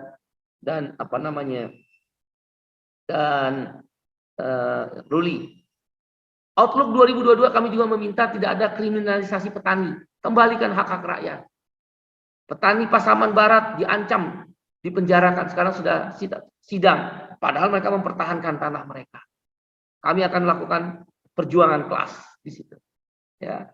Dan ini juga terdiri dari organisasi perempuan, organisasi buruh migran, organisasi pekerja rumah tangga, organisasi miskin kota, miskin desa, dan juga ojek online, ya, dan organisasi-organisasi kelas pekerja lainnya. Gabungan PKL, pedagang kaki lima, MLM, pelaku MLM, multi level marketing. Kami akan bergerak dengan catatan akhir tahun menjadi perjuangan kelas di tahun 2023 sampai 2024. Demikian, saya mohon maaf kalau terlalu lama. Mudah-mudahan bisa mendapatkan apa isu-isu ataupun konten isi daripada konferensi pers pada hari. Saya kembalikan pada Bung Kahar. Terima kasih. Iya, terima kasih Pak Said Iqbal, Presiden Partai Buruh. Ada beberapa pertanyaan yang masuk di kolom komentar. Rekan-rekan yang ingin menyampaikan pertanyaan bisa dituliskan di kolom chat. Ini yang pertama dari inilah.com, Bung Iqbal. Ada 2 pertanyaan. Bagaimana penilaian Partai Buruh terkait dengan UMP tahun 2023? Jika dinilai, nilainya berapa begitu? Kalau rentang waktu sampai dengan 5 masuk berapa? Kemudian tahun depan, itu tahun berat, era suku bunga dan inflasi tinggi, apakah sudah ideal terkait dengan kenaikan upah minimum di tahun 2023? Kemudian pertanyaan yang kedua, Apindo kembali meniupkan potensi PHK lebih besar di tahun depan, khususnya di sektor garmen dan TPT. Apa analisis dari Partai Buruh? Kalaupun ada PHK tahun depan, kira-kira seberapa besar yang akan terjadi? Terima kasih. Terhadap nilai UMP yang telah diputuskan oleh semua gubernur, Partai Buruh akan mempersiapkan langkah-langkah PT-UN dan aksi-aksi bersama serikat buruh. Ada 4 konfederasi serikat buruh terbesar, ada 60 federasi serikat buruh di tingkat nasional yang menjadi inisiator pendiri lanjutan daripada Partai Buruh. Langkah-langkah PT-UN kami tujukan yang pertama untuk DKI Jakarta. Inilah yang paling merugikan buruh. Menurut Kementerian Keuangan, inflasi akibat kenaikan harga BBM, tahun takwim ya, kan kita hidup dalam tahun takwim, upah kan di tahun takwim, diputuskan tahun 2022 untuk 2023. Yaitu Januari ke Desember 2022 ini sekitar 6,5%. DKI naiknya 5,6%. Ini Pak pejabat gubernur DKI ngerti ilmu ekonomi nggak sih? Bagaimana Indonesia negara terkaya nomor 7 di dunia, pertumbuhan ekonomi selalu positif, bahkan DKI juga positif, dan di tahun 2023 terbesar ketiga di dunia pertumbuhan ekonominya menurut IMF, kok upah minimum naiknya 5,6 di bawah inflasi 6,5. Nombok dong Partai Buruh, nombok sekitar 0,9% tiap bulan. Gimana akal sehat Pak Gubernur? Kita akan PT-UN dan lanjutkan aksi-aksi. Di beberapa daerah kami mengapresiasi karena sudah melakukan peningkatan, yaitu 7% sampai dengan 10%. Terhadap daerah-daerah tertentu di mana gubernurnya melakukan tekanan kepada bupati dan wali kota, akan kami lakukan advokasi ke bupati wali kota untuk menolak. Ini kan belum ditetapkan, belum diberlakukan, masih ada waktu. Bupati wali kota harus menolak keputusan gubernur itu, harus dipakai keputusan bupati wali kota. Pada rekomendasi mayoritas bupati wali kota itu 10%, bahkan ada yang 27%. Dan 10% menurut Permenaker nomor 18 tahun 2022 tentang upah minimum boleh. Boleh. Kenapa gubernur memotong? Kami akan advokasi itu. Meminta bupati wali kota mengirim surat bahwa tidak menerima keputusan gubernur. Diiringi nanti PT-UN melakukan gugatan, bukan judicial review, melakukan gugatan PT-UN terhadap nilai itu, dan tentu diiringi aksi-aksi. Ini tahun-tahun aksi buat Partai Buruh dan organisasi serikat buruh, serikat petani. Ya, dan kami mengecam keras Apindo, bukan Kadin ya, catat bukan Kadin, Apindo yang mengajukan judicial review ke MA terhadap Permenaker nomor 18. Jangan serakah lah, jangan rakus Apindo. Kebijakannya ya, saya tidak menyerang orang.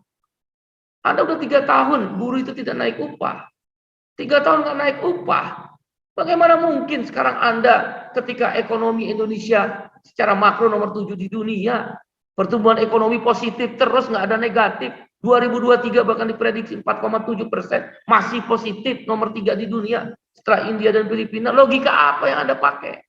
Apindo. Kami apresiasi Kadin yang masih bisa memahami itu. Tentang Apindo, anggota Apindo terutama labor intensif, tekstil, garment, sepatu, makanan, minuman. Makanan, minuman juga tidak semua. Ya, kalau otomotif bohong itu. Jangan ngomong sembarangan, Apindo otomotif ada PHK, nggak ada. Udah nggak usah main-main politik tricky ya, kelicikan dalam berpolitik. Kami lawan itu. Jadi nggak ada PHK. Apindo itu ngambil datanya BPJS Ketenagakerjaan. Nah, BPJS Ketenagakerjaan yang mengambil JHT, kan habis PHK boleh ngambil JHT.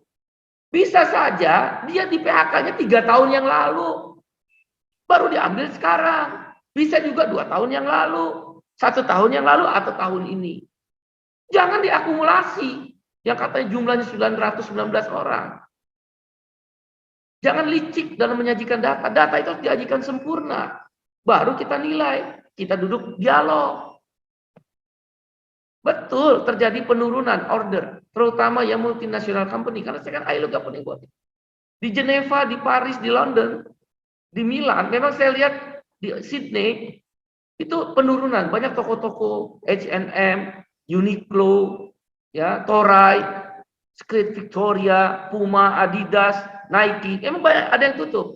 Tapi jangan salah, di Asia dan Afrika, dan Amerika Latin yang pertumbuhan ekonomi masih bagus, store-store mereka juga dibuka. Sebenarnya mereka nggak kurang. Nah, memang terjadi pengurangan order untuk pasar Eropa dan Amerika, sebagian Australia. Saya ngerti lah, nggak usah main-main kayak begitu. Tapi penurunan order tidak merugikan pengusaha. Karena pengusaha itu untungnya per pieces. Misal order 1 juta sepatu Nike, diturunin 800.000 ordernya oleh si buyer, pieces Nike. Untungnya tetap sama karena per pieces. Mungkin berkurang. Kalau untung 1 juta, misal untungnya 1.000, katakan $1 juta, 800.000 pieces, ya $800.000. Ya berbagilah, jangan serakah mau untung terus. Nggak ada PHK, anggota kami nggak ada yang di PHK. Bahkan Kementerian Keuangan, Bu Sri Mulyani kan bilang, pertumbuhan industri tekstil, garment, sepatu naik 17-37%. Apa yang masalah? Jangan pakai data BPJS Ketenagakerjaan atau BPJS swasta itu pakai PHK total. Yang PHK-nya 3 tahun yang lalu dia baru ngambil uang JHT-nya sekarang. Yang sekarang juga ada, makanya dibagi dong. Jangan bluffing. Sebelumnya ngomong 45.000 tekstil PHK. Sebelumnya sepatu 17.500. Sekarang ngomong tiba-tiba 9.900.000. Jangan bohong lah kalau mengajukan data. Kami ngerti, saya ILO governing body. Saya tidak bermaksud menyombongkan diri. Seluruh dunia saya tahu ekonominya, karena kami sering bersidang di Geneva. Jangan berbohong, kecuali saya orang biasa-biasa saja. Sebagai presiden Partai Buruh, saya orang internasional. Saya paham ekonomi dunia. Itu yang disampaikan, saya mendukung apa yang disampaikan Bapak Presiden Jokowi. Tetap harus hati-hati dan waspada. Ekonomi sedang membaik. Tentang penurunan order, betul. Oleh karena itu, lakukanlah efisiensi. Nah, pada pemerintah juga kami minta dan menghimbau. Bantu juga. Saya nggak benci. Kami nggak benci kepada orang-orang yang menyatakan PHK banyak ini. Bantu juga. Karena kesulitan mereka, penurunan order dan tutupnya store-store di Eropa dan Australia dan Amerika. Sehingga ordernya turun. Nah, bantu pasar domestik. Oleh karena itu, pasar domestik jangan dibanjiri impor. Untuk saat-saat ini 2 tahun, seperti yang Bapak Presiden Jokowi lakukan misalnya stop boksit, stop nikel, itu dahsyat itu, keren itu. Stop ekspor itu nikel, boksit, sawit, goncang kan dunia, itu menunjukkan power Indonesia. Nah untuk kali ini Bapak Presiden dan pemerintah, kami mengharap bantu pengusaha-pengusaha yang kesulitan pasar itu agar tidak terjadi PHK dengan cara menyetop impor atau mengurangi impor. Memang kita akan diajar di WTO, biarin aja, selamatkan dulu industri nasional. Biasa, saya ini orang internasional, biasa pertarungan. Misal saya membawa pertarungan isu-isu buruh Indonesia dengan pertarungan isu-isu buruh Eropa, biasa. Saya nggak nunduk, saya busukkan dada, ini Indonesia. Ini negara berkembang, kami mewakili negara berkembang. Kami juga negara terkaya nomor 7. Apa masalahmu? Masalah kami juga harus diperhatikan. Biasa itu. Makanya keren tuh, bauksit di stop, nikel di stop, sawit di stop. Wah, saya sebagai presiden Partai Buruh dan aktivis presiden KSPI mendukung benar supaya kita kuatin power kita. Memang ada kala di WTO, cari cara lagi, suruh dirjen-dirjen dan menterinya mikir. Nah, Menteri Perindustrian, Menteri Perdagangan, Menko Perekonomian, jangan bicara capres-capres, capres-capres. Selamatkan industri nasional tekstil. Caranya adalah mengurangi impor. Berani nggak? Jangan hanya mengandalkan rente dari impor itu. Impor beras, impor tekstil, impor daging, impor garam. Itu rente. Ada komisi.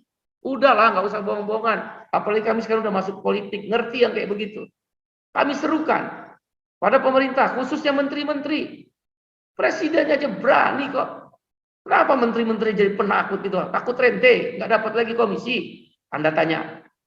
Selamatkan industri nasional. Makanya jangan, Apindo tuh jangan nyerang buruh. Upah murah, PHK gede. Mari kita bersatu. Mengingatkan menteri-menteri ini. Kalau pasar domestik sekitar 22 miliar US dollar. Pasar domestiknya tekstil, garment, sepatu. Itu 22 miliar US dollar, saya dengar informasi. Dahsyat ini.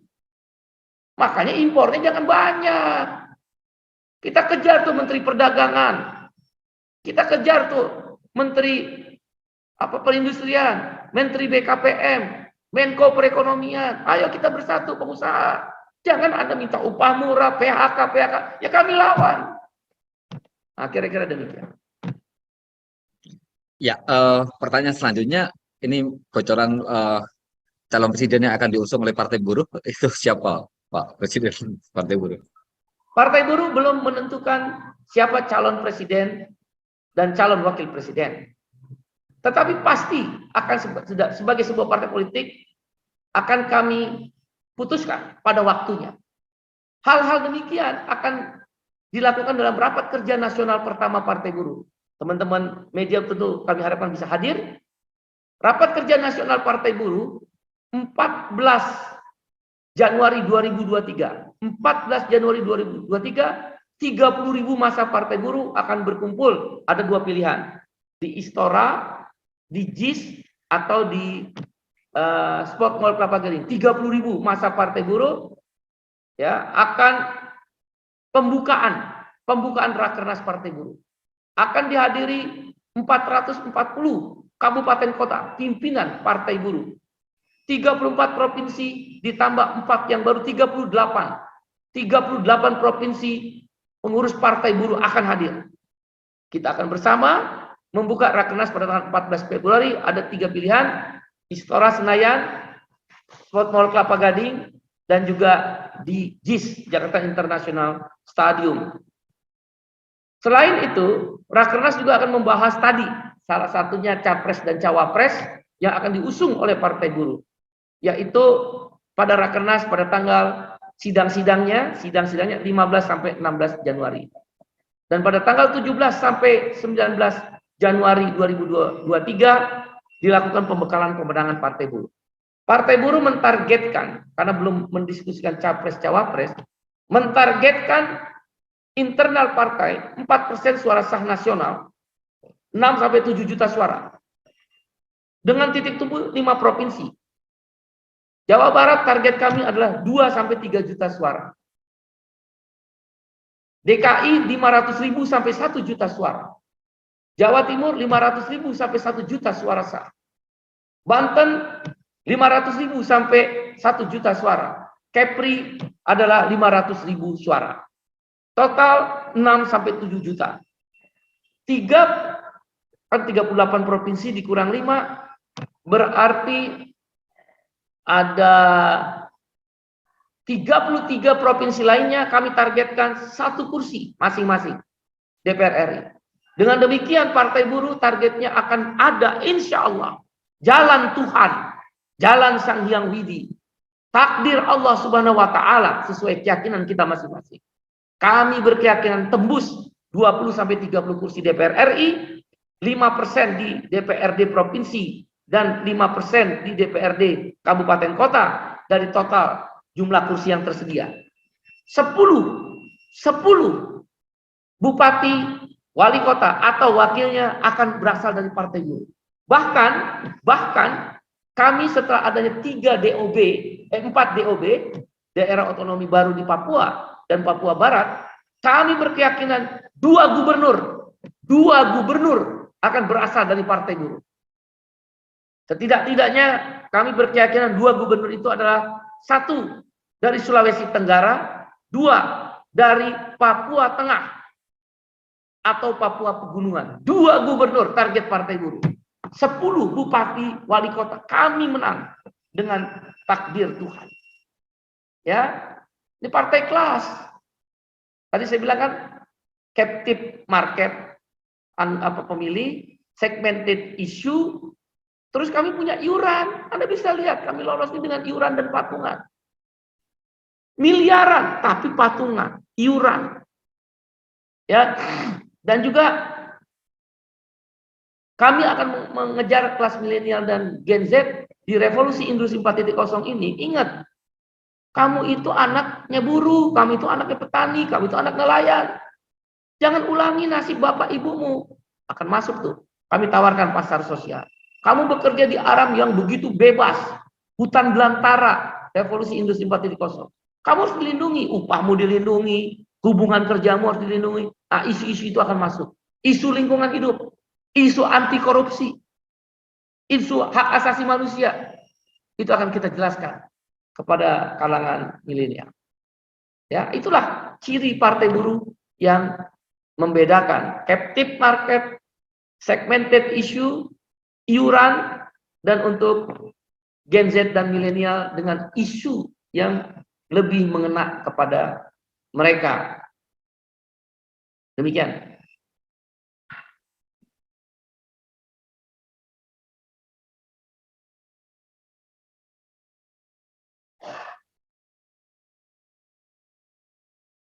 Halo, Bung Ar?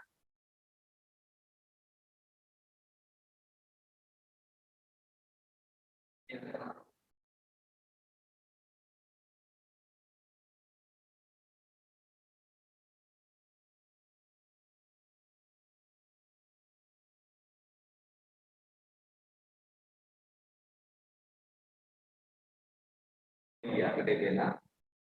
Ada 3 pertanyaan. Yang pertama adalah terkait dengan pengelolaan air. Bagaimana rencana Partai Buruh untuk upaya penyulingan air laut, mengingat saat ini beberapa wilayah di Indonesia sulit mengakses air bersih. Kemudian yang kedua terkait pembangunan, bagaimana Partai Buruh akan mendorong pembangunan yang ramah lingkungan. Dan yang ketiga terkait dengan tenaga kerja, bagaimana tanggapan terkait dengan tenaga kerja asing yang terkait masuk ke Indonesia. Partai Buruh akan membawa 3 isu di luar 13 platform. Ya, dan 5 program jaminan sosial yang akan kita kejar tadi, jaminan makanan, jaminan pendidikan, jaminan air bersih, jaminan perumahan, dan jaminan pengangguran. Di samping 5 jaminan sosial tadi ada 3 isu utama, yaitu hak-hak buruh, perlindungan lingkungan, dan hak asasi manusia. Hak asasi manusia di sini meliputi juga adalah hak masyarakat adat.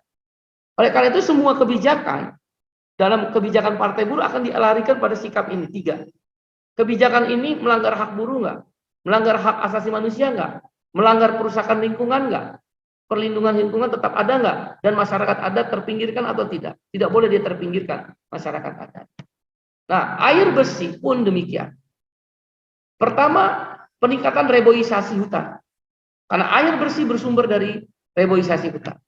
Yang kedua, Harus ada anggaran yang akan diperjuangkan di APBN dan APBD, penyediaan stasiun-stasiun air bersih. Itu dilakukan di Turki. Erdogan bisa menang dan didahului oleh Erbakan. Ya, Erbakan baru Erdogan. Sebelumnya mereka ini wali kota Istanbul. Program mereka adalah tadi hak buruh, ya, kemudian air bersih dan orang jompo. Partai Buruh juga orang jompo, orang-orang tua itu akan kami perhatikan, termasuk pensiunan. Air bersih nanti misal yang daerah-daerah kering di mana? Katakan provinsi bagian Indonesia Timur, NTT, ya, sebagian mungkin di Papua, ya, di pesisir-pesisir termasuk di Jakarta Utara. Ya. Kita bikin pengadaan stasiun-stasiun air bersih. Dan kita bikin program 1 juta MCK. Nggak boleh lagi itu di kebun buang mandi cuci kakus. Di sungai nggak boleh. 1 juta tahap awal. Bersama air bersihnya. Dan itu harus ada anggaran yang tetap. Makanya namanya jaminan sosial. Bukan sosial asisten. Bukan bantuan. Kalau bantuan sosial ganti gubernur ganti. Ganti presiden ganti. Enggak. Kalau jaminan sosial itu seperti jaminan kecelakaan kerja yang sekarang ada ya, jaminan kecelakaan kerja, jaminan hari tua, jaminan pensiun, jaminan kesehatan, dan jaminan kematian. Siapapun presiden, siapapun gubernur, siapapun bupati, siapapun wali kota tetap ada. Harus masuk di APBN, APBD. Makanya partai plus modal nggak mau dia. Karena APBN akan banyak kepada kesejahteraan. Itu perjuangan partai buruh, kami keseimbangan. Boleh kaya, tapi jangan memiskinkan kami. Silakan berbisnis, silakan berinvestasi, tapi bagi kami dalam bentuk jaminan sosial. Itu partai buruh bedanya. Karena ini belum menang sih, jadi nggak kelihatan ya. Tapi insya Allah, kalau Tuhan mentakdirkan kita menang, akan dilakukan itu. Nah, jaminan air bersih jangan sosial asisten, bantuan sosial. Dia harus menjadi jaminan sosial supaya sepanjang republik ini ada anggarannya. Apa yang salah kita kasih rakyat air bersih? Nah, metode yang lain penyulingan itu seperti di negara-negara Eropa Tengah dan juga Timur Tengah, di mana mereka kan kering gurun pasir atau sebagian di gurun Gobi itu di Cina, suling. Nah, untuk penyulingan teknologi, maka panggil tuh ahli-ahli ITB, IPB, lokal, jangan asing. Mereka jago itu, saya punya kawan banyak bener jago suling air laut, negara maritim. Termasuk penyulingan-penyulingan sungai. Kalau mereka tidak punya sungai, Indonesia ribuan sungai besar. Ribuan sungai besar. Ada laut. Teknologi itu. Memang investasi awalnya mahal. Tapi untuk jangka panjang kan tidak. Nah, di sini bisa kerjasama dengan negara asing yang menguasai teknologi ini. Tapi orang Indonesia dari UI, ITB, IPB, dan kampus ternama yang bicara tentang tentang pertanian dan pengairan, masukin. Partai buruh akan berjuang itu. Bismillah dengan nama Tuhan. Kehendak Sang Hyang Widi sesuai keyakinan kita masing-masing.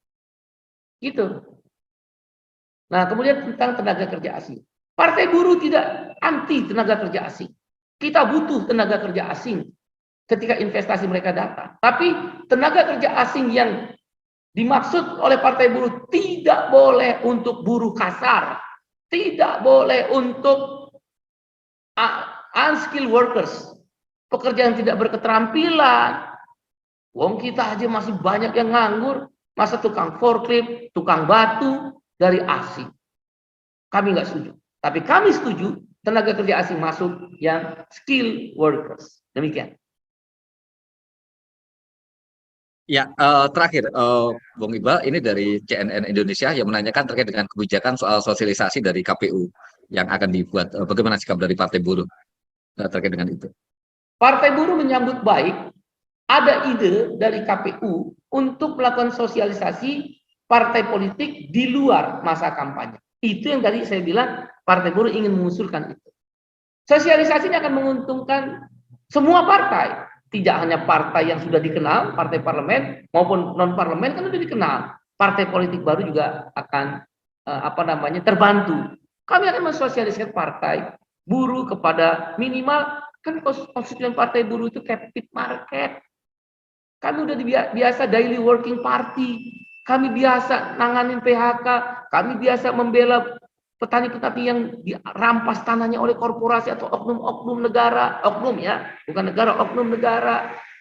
Kami biasa membela nelayan-nelayan yang solarnya mahal. Kami biasa membela perempuan-perempuan yang dilakukan KDRT atau PRT yang di KDR, dilakukan penganiayaan. Kami biasa mengadvokasi buruh-buruh migran. Kami biasa berjuang upah. Di Daily Working Party tiap hari kami kerja. Itu beda partai buruh dengan partai yang lain. Nah, itu perbedaan kelima tuh, Daily Working Party. Oleh karena itu, sosialisasi menjadi penting bahwa konstituen kelas pekerja, buruh, petani, nelayan, buruh migran, PRT, buruh informal, pedagang sayur, pedagang kaki lima, pelaku MLM, UMKM, anak gelandangan, pengemis, ya, pedagang pasar, dan pedagang informal, ibu jamu gendong itu perlu mendengar bahwa sekarang serikat buruh, serikat petani, serikat nelayan, serikat buruh migran, Jala PRT, UPC, sudah ada partainya. Kamu akan kami bela, mari bergabung. Itu sosialisasi. Jangan partai besar ketakutan, suaranya ditarik, udah. Masing-masing partai sudah ada segmentasi isu dan segmentasi konstituen. Mari kita bersaing yang sehat demi Indonesia yang lebih baik. Bagi kami, tagline kami jelas. Leiden is legend. Rakyat tidak. Leiden is legend. Pemimpin harus mengambil jalan menderita. Kata Kiai Haji Agus Salim. Leiden is legend. Pemimpin memilih jalan menderita. Insya Allah, dengan kehendak Tuhan, kami akan memilih jalan menderita. Sebagaimana juga dikatakan Pak Panglima Besar Sudirman. Rakyat tidak boleh menderita. Pemimpin harus siap menderita. Pemimpin partai buruh saya sudah instruksikan termasuk diri saya. Harus siap memilih jalan menderita agar rakyat tidak menderita. Makanya programnya jaminan sosial, pro subsidi, ya, reforma agraria, land reform, kedaulatan pangan, anti korupsi. Kami akan kembalikan undang-undang KPK. Ketika pertama kali sesuai undang-undang yang sudah pertama kali, undang-undang KPK. Kami akan kembalikan itu. KPK harus tetap menjadi badan super body. Itu sikap partai buruh. Lingkungan hidup yang bakar bukan tangkap, reboisasi galakkan. Ya, setiap petani sawit dikenakan misal satu hutan, tapi yang legal ya, satu pohon adalah 1000 pohon diganti. Begitu, ya.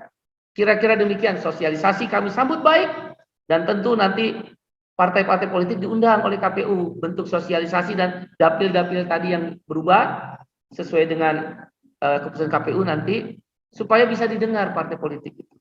Nanti dibahas, misal sosialisasi tidak boleh di lapangan terbuka, maka kami tertutup, tapi jumlahnya jangan dibatasin. Kalau mau besar silahkan, yang penting nggak boleh di lapangan terbuka. Demikian, terima kasih. Ya, baik. Itu tadi dari CNN Indonesia pertanyaan yang terakhir yang masuk, Bang Iqbal. Mungkin ada catatan akhir yang mau disampaikan untuk mengakhiri konferensi pers kita pada siang hari ini. Partai buruh siap untuk mengikuti kontestasi politik karena partai buruh didukung oleh 4 konfederasi besar di Indonesia, KSPI, ORI, KSPSI Andi Gani, KPBI Ilham Shah, dan KSBSI Darta Pakpahan. 60 federasi tingkat nasional, 60 federasi serikat pekerja tingkat nasional bergabung di situ. Ada serikat petani terbesar Henry Saragi dan Ruli, SPI.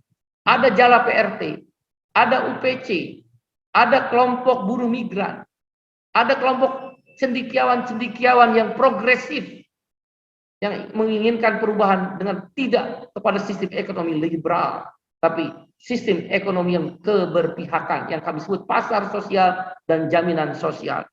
Ada juga bergabung di sini adalah ojek, ada juga bergabung kumpulan para supir, bergabung juga di sini kumpulan para pedagang pasar, PKL, pelaku MLM, dan tentunya kumpulan orang-orang yang terpinggirkan dan termarginal, perempuan-perempuan, penggiat lingkungan hidup, penggiat HAM, semua berkumpul di sini.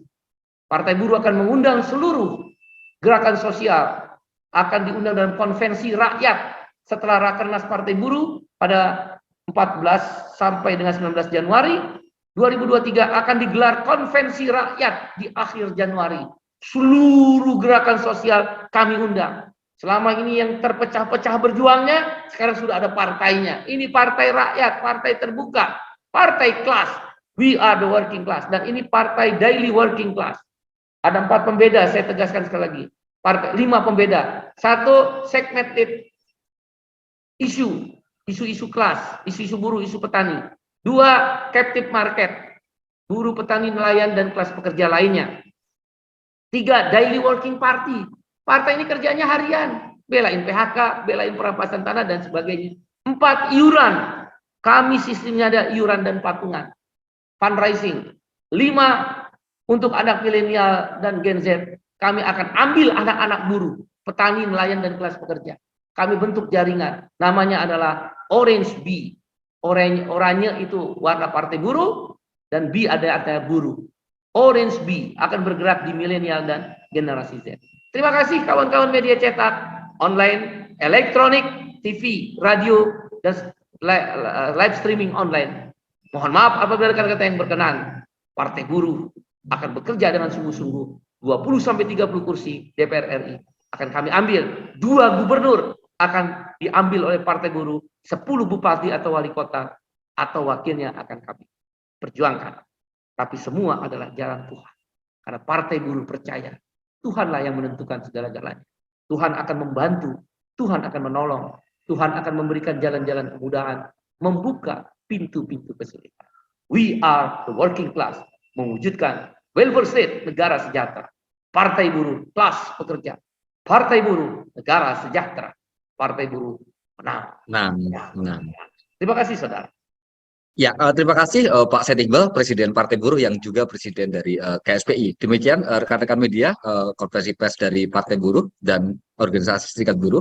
Kami akan mengirimkan catatan dari konferensi pers ini dan juga video rekaman dari konferensi ini. Terima kasih. Ya, teman-teman media, kami juga mengundang besok tanggal 30, sekali lagi besok tanggal 30 Desember 2022, pukul 13.00 WIB, akan ada pidato politik Presiden Partai Buruh menyikapi hal-hal yang terkini dan juga outlook 2023, outlook ekonomi, politik, sosial, budaya, hankam rata.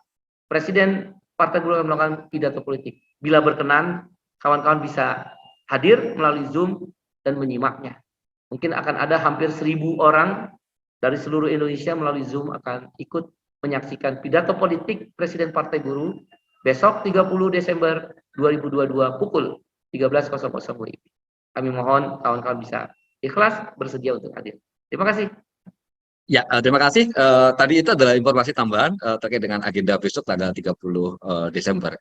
Rekan-rekan, sebagaimana yang tadi saya sampaikan, saya akan mengirimkan catatan dari konferensi pers ini kepada rekan-rekan dan juga rekaman video konferensi pers ini kepada rekan-rekan. Terima kasih atas perhatiannya. Mohon maaf pada kekurangan. Saya kira Assalamualaikum warahmatullahi wabarakatuh.